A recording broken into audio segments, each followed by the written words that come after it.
2014 Yamaha Viper XTX. It's got the front bumper on it, box float shocks.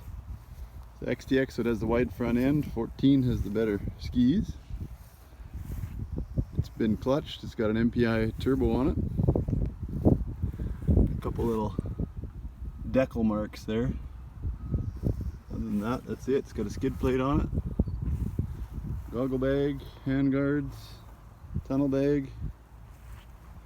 It's was a 141. It's been extended. Well, it's got a set of 153 rails on it with a 153 2¼ track, which has got some lugs are a little torn.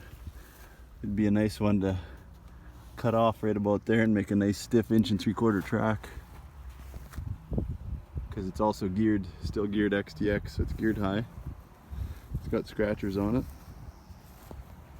It's got 1,800 miles.